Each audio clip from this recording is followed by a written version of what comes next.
Hello, this is wmpyr. I'm still trying to go through the questions that I received from you guys in the comments section, trying to make videos. Okay, so for today, the question that I was asked was basically going into boxing stance using a karambit. So I got my trainer right here, and the karambit hand is in the rear hand.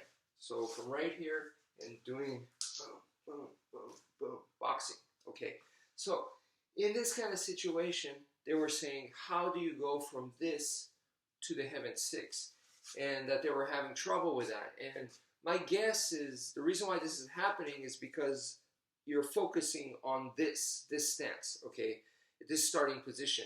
And for me, this starting position is very practical. It's a very, very good weapon to have.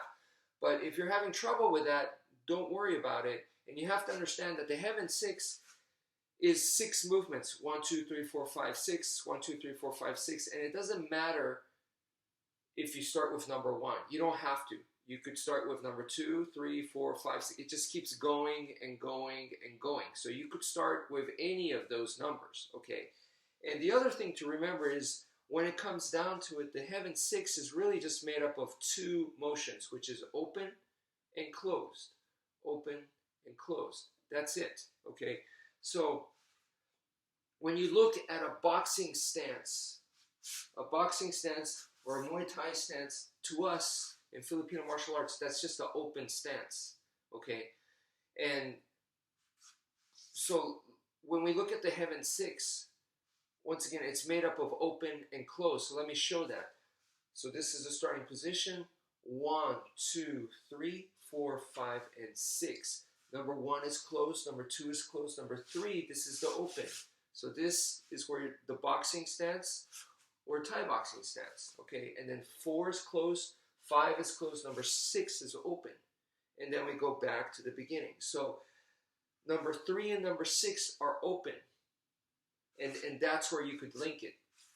So if you are in a boxing stance right here, so if you do throw, let's say, a rear hook, a rear uppercut, those are the 2 that I was asked. So from right here, see this hand's in the back now, and boom, I throw a rear hook from here. See, my arms are still open. So I could just go take it from here, and then this is my number 3, 2, 4, 5, and 6. So I could go into Heaven6, no problem. If I do an uppercut, it's the same thing. My arms are open, so therefore I could just go back to 4, 5, and 6 right there. But let's say I throw a hook and it goes all the way. I do a follow through all the way. Now this is a closed position, okay? So I could still go into Heaven6, no problem. Same with the uppercut. If I decide to come this way, I could go from there, or I could even start with the same hand and come back and link it to the Heaven6. So it should really pose no problem for you to mix it up like so. So that's it for now. Thank you for viewing, and take care, folks.